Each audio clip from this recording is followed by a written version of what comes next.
Alright guys, welcome back. Today we have a different video. This is still the bulk to 105, but I have a rest day today. Actually, it is yesterday, but for today's video, so you'll get a video each day.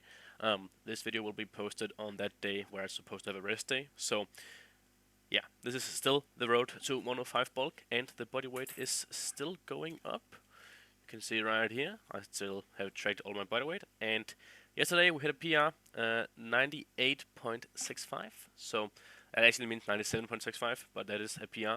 I actually have had one day that's slightly heavier, but we are still averaging a PR right now for this week here, so we should be in a good spot with that. Body weight is still going slowly but surely up, and strength is just ridiculous right now. So, today's video is a comment from one of my actually athletes, one of the guys that I coach, and he asked for a video on why we should track accessories and or use them like the same way we do squat and bench deadlift, and why we cannot just progress like or just program them as like do arms and then push arms and then do back and then do chest and then do chest, something like that, which is a viable option, and that is going to check a lot of the boxes that I'm going to go through today, but not all of them. So there's definitely some clear advantages to actually tracking your accessories over time. Also, you will notice my microphone is a little bit different right now. I have this little higher quality microphone still, but it was a little bit quasi with the, I don't know what it's called, but I think the wire is a little bit off, so sometimes it glitches a little bit out, and that's a little bit annoying. So for this slightly longer format video right here, I just prefer to have maybe slightly less quality, but it should still be good quality, and then it's not just going to be like consistent for the entire time. It might even actually end up being better. So the question is, should you track your accessories? And what are we talking about when we say tracking accessories? What does it even mean to track them? So we're talking about here, this example for this video right here, we're tracking the amount of sets that we're doing, which exercise we're doing, and the amount of reps that we're doing, and what RPE they are. So pretty straightforward, pretty simple here. Should we track those data for long-term development in the squat, bench, and deadlift? Is that necessary? So first of all, what even is an accessory for what in this case is? Because a lot of people don't really use accessories the same way as we do in powerlifting, because like their main work is just accessories for what we would call it. So what we're gonna call an accessory in this case is a not squat, bench, and deadlift. So it's not gonna include any of those, and it's not gonna include a variation of those. So that could be a pause squat or a high bar squat, or a close grip bench, or a pause deadlift, or a sumo deadlift if you're a conventional deadlifter, or a conventional deadlift if you're a sumo deadlifter. Those are just variations, and those are not accessories. Those we need to also track, but that's a little bit more obvious and for more obvious and different reasons. So some middle grounds in terms of what is a variation, what is an accessory, is something like a barbell RDL, or stiff-legged deadlift, belt squats, incline barbell press. Those are all in the middle ground where we can use them as a variation, but we can also use them as an accessory. We can do pretty much both here. So a barbell RDL, we could use that as a purely hypertrophy-based movement and would still be really, really good. It could also be our primary hinge volume that is going to be a big part of the deadlift. So that is really a middle ground there where you have to decide with your coach, or your coach has to decide for you, or you have to decide for yourself if you're self-coached, whether or not, like, why we have each movement into the program, and if what we're doing is a accessory, we're gonna have to program it like an accessory, and we'll have to track it like an accessory. If it is a variation, like a barbell RDL could very well be a variation instead, where it's just our hinge volume that we're gonna have. We would have to program it very differently, maybe like use top sets and back off. We could also do that for accessories, but typically we're also just gonna focus on the overall intensity with the accessories. So those are some middle grounds where you just have to make sure that you're on, you know, if it is going to be a variation or an accessory. But really, let's just assume most of them are going to be accessories most of the time. But they can be prime movers, they can be variations instead. So some clear accessories, something like bicep curls, leg extensions, pull-ups, lat pull-downs, tricep push-downs, anything like that.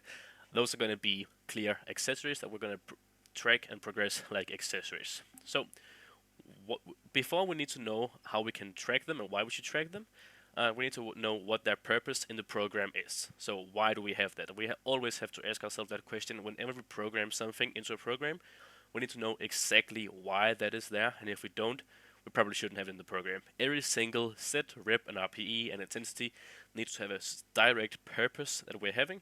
Um, because if not, then we're just like shooting ourselves in the foot. That doesn't really make sense. So we need to make sure exactly why we have everything. So the reason for that we even have accessories and don't just train French style squat, bench, and deadlift all the time is for first of all the microcycle fatigue layout for consistent performances. So that's going to be when we're doing a barbell RDL, we get a certain fatigue pattern. We get some fatigue in the hinge muscle groups. We don't get as much in the quads, probably, stuff like that, and we don't get in the chest, and we don't get those stuff. So we get a specific fatigue pattern from that. And if we do the same accessories over and over again, we're gonna get very, very consistent fatigue patterns within 1 week, one microcycle. For this case, we're just gonna call a microcycle a week. A microcycle is just like within a block, we repeat some microcycles up to one block, and then that's one block. So it's almost always just going to be a week, unless you have an A and B week. Then those two combined is one microcycle. So it's just like I haven't made a video about what that is, so you can check that out if you want to. But our microcycle, our week layout, we need to have consistent placement, volume, and intensity for those for us to get somewhat consistent performances in the squat, bench, and deadlift. And accessories can help us get that. We need some sort of fatigue from that, and if we do those the same time every single time, we can get really consistent performances and know we're going to be strong this time this way because we got fatigue from that, just like last week in this position right here. And that's what's going to give us the consistent performances in the squat, bench, and deadlift. That's going to help, just like the squat, bench, and deadlift themselves. So next, and probably the most important thing, is long-term hypertrophy. Sometimes some people, like myself, are just not going to be great built for specific squat, bench, and deadlift movements. So we cannot expect a person with very long femurs and not a great build for squats to get the majority of my leg hypertrophy from a squat. It is much, much more likely that I could get it from a leg extension or a belt squat or something that is a different movement for me, where I can just focus purely on hypertrophy. So long-term hypertrophy overall is going to be the most determining factor for how well you're going to do in powerlifting. So that is really, really important that we nail that one. So long-term hypertrophy is like that is accessories is where my system we're going to get the most hypertrophy. So that is super, super important. And it also includes hypertrophy in the non-prime movers of the squat, bench, and deadlift. That would be, for instance, the upper back is not a prime mover in any of the lifts, but it is super important to have lots of hypertrophy there for all three lifts. We need it to have a good shelf for the squat. We also need it to some kind of back extension. We're talking about upper spinal rectors in the squat. We need it to have a good arch in the bench press, and we need it for a lot for the deadlift to like pretty much stay in position. So stuff like upper back hypertrophy, we're probably not going to get good enough stimulus there just from doing squat, bench, and deadlift. So we need to add in some hypertrophy accessory volume for that. So that is where we need the long-term hypertrophy from the accessories. Next up is injury prevention and diverse movement patterns. Those two kind of goes together. So what we sometimes see with a lot of people with the that goes down the specificity route, they kind of only learn a few movement patterns and they get really, really good at those. But once they just misgroove one time or anything like that, they completely don't know like anything about the movement and they get injured immediately.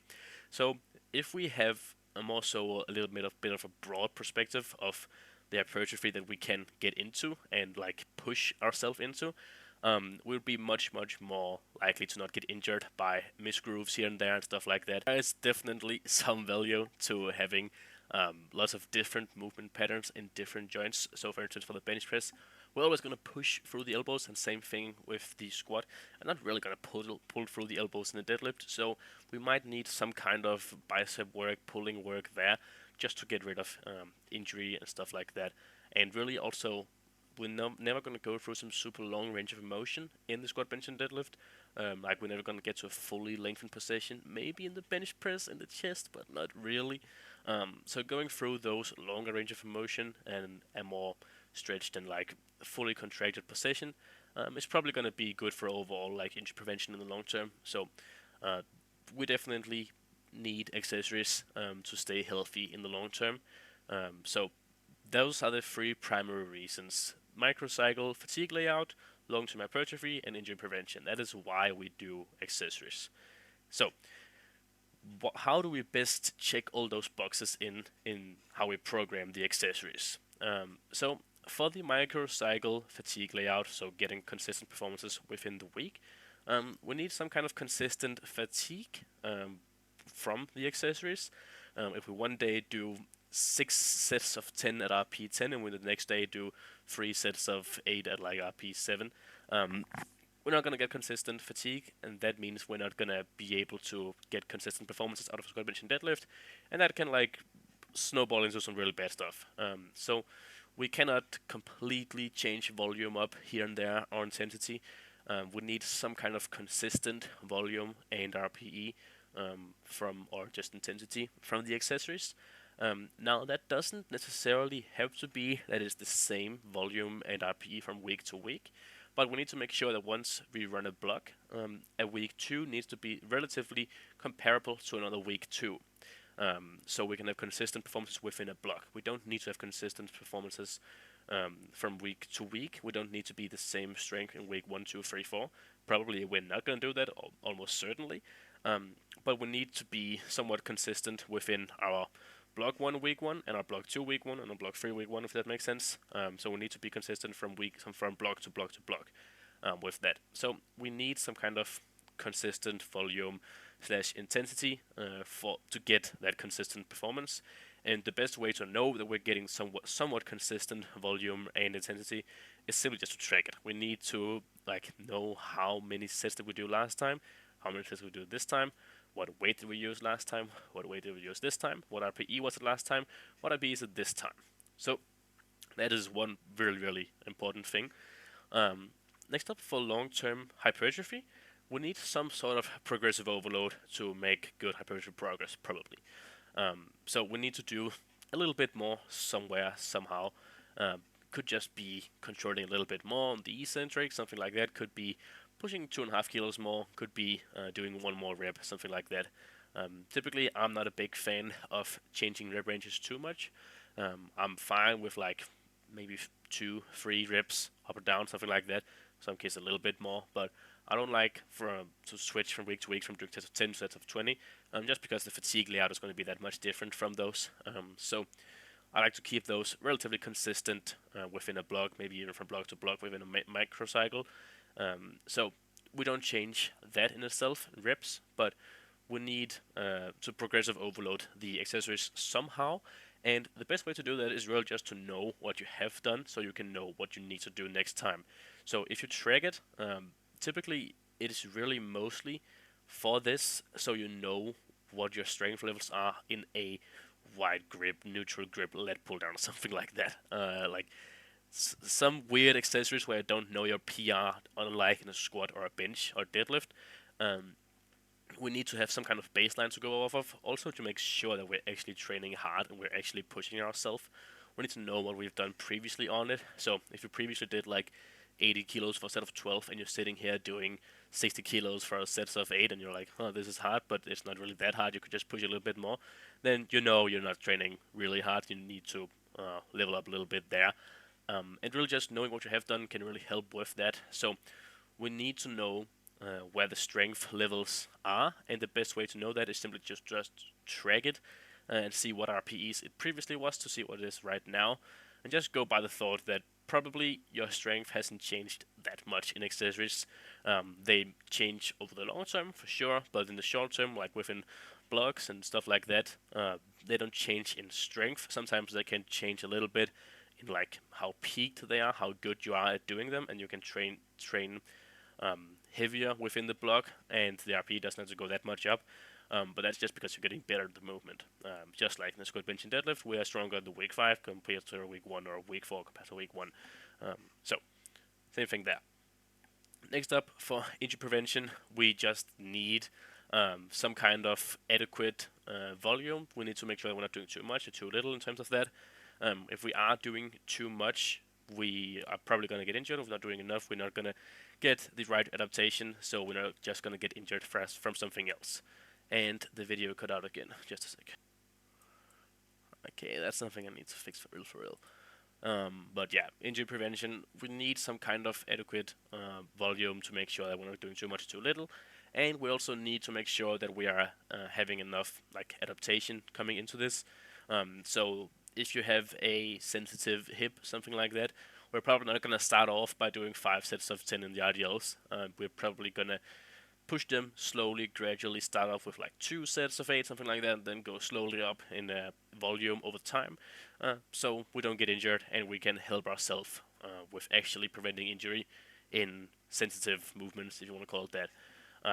But that is really the primary reasons why we want to track accessories. We want to make sure that we get enough hypertrophy in the long term. We want to make sure we don't get injured, and we want to make sure that we are strong in the days we want to be strong within the microcycle. And the best way to make sure that we're actually filling those boxes is simply to track our accessories, so we know what we need to do and what we don't need to do. And your coach can look at that and see if you're on the right track or if you're like completely lowballing your accessories, something like that. But really, the primary thing for tracking accessories is you knowing what you have done previously, so you can make sure that you're doing a little bit more this time. And really making sure like you're keeping yourself up to track, you're not like lowballing accessories, stuff like that. And just by putting it in a sheet somewhere, you're probably going to give it a little bit more intention and make sure that you don't completely sandbag them. But yeah, thank you for the comment, and I'll see you guys tomorrow in episode 6, something like that, where we have heavy deadlifts, a set of 5 at like RP6, something like that, maybe 7, I can't remember, but some pretty epic deadlifts. Thank you guys.